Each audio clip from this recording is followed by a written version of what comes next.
లోకంలో చాలామంది ఎదురవుతుంటారు, అమ్మాయిలకు అబ్బాయిలు, అబ్బాయిలకు అమ్మాయిలు. లోకంలో ఉన్న వాళ్ళందరికంటే నువ్వు స్పెషలా, ఎందుకు చూడవు నాకెళ్ళి అని అమ్మాయి అబ్బాయిని అడిగితే, నువ్వు మగాడివి కాదా, నీకే ఫీలింగ్స్ లేవా, కావనుకుంటా, ఎందుకు మరి అట్లా పోతున్నావు అని ముఖం మీద అవమానకరంగా మాట్లాడితే, అవును నేను నపుంసకుణ్ణే, నేను అనుకున్నది సాధించేంత వరకు నేను ఎటు చూడదలుచుకోలేదు, ఏ బంధకాల్లో చిక్కుకోదలుచుకోలేదు. ఎందుకు తెలుసా, మా నాన్న కష్టం నాకు తెలుసు, నన్ను ప్రేమించి నాకై ప్రాణం పెట్టిన నా యేసయ్య ప్రేమ నాకు తెలుసు. మొదట నా గుండెలో నా యేసుకు స్థానం, రెండవది నా కోసం అహోరాత్రాలు కష్టపడ్డ నా తల్లిదండ్రులకు స్థానం. వాళ్ళకి జరగాల్సిన న్యాయం నేను జరిగించిన నాడు అప్పుడు నా లైఫ్ గురించి నేను ఆలోచిస్తా. ఒక కొడుకు గుండె లోతుల్లోంచి రహస్యంలో పర్సనల్గా జరిగినటువంటి వాదనలో కొడుకు మాట్లాడే ఈ మాటలు ఆ తండ్రికి తెలియకపోవచ్చు, కానీ అదిగో ఆ పరలోక తండ్రి రహస్యం ముందు వినువాడు వింటాడు. ఆ సన్నివేశం ఆయన చూస్తాడు, దూతలు చూస్తారు, శబ్బాష్ రా బేటా అంటాడు. అక్కడ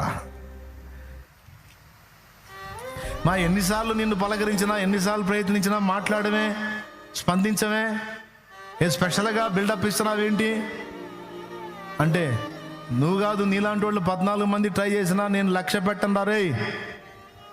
నా దేవుడు మొదట, రెండవది నా తల్లిదండ్రులు. మా నాన్న ఎన్ని బాధలు పడ్డాడో నాకు తెలుసు, ఎన్ని నిద్రలేని రాత్రులు గడిపాడో నాకు తెలుసు. ఒక్క మాట నన్ను అనకుండా నాకు కావాల్సిన డబ్బులు సమకూర్చడానికి, నా వస్త్రానికి, నా పుస్తకానికి, నా ఫీజుకి, నా తిండికి, నన్ను ఎక్కడ ఎవరికంటే తక్కువగా కనపడకుండా నన్ను హుందాగా ఉన్నతంగా చూపించడానికి చినిగిపోయినా కట్టుకొని తిరిగిన మా నాన్న కష్టం నాకు తెలుసు.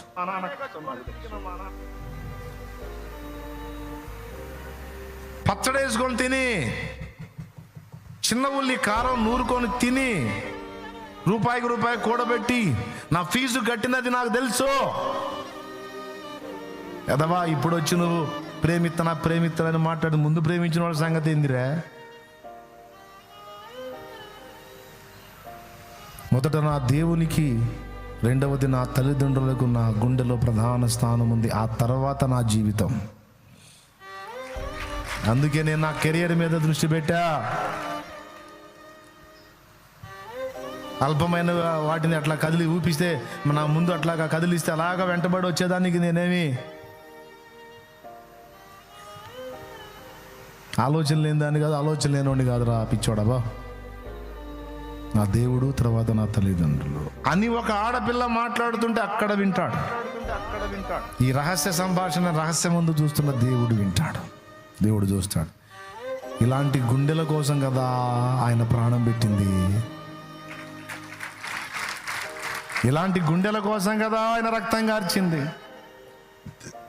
నిజమే,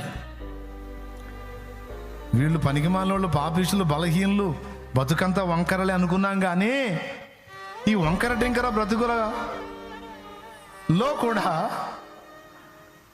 మన లైఫ్లో మనం పొందలేని అనుభవాలు, స్పందనలు ఉన్నాయంటే ఇది ఆశ్చర్యమే అని మళ్ళా దూతలంతా ఆయన వైపు తిరిగి, దేవా నువ్వు ఆశ్చర్యకరుడు అయ్యా అనగ తప్పదు.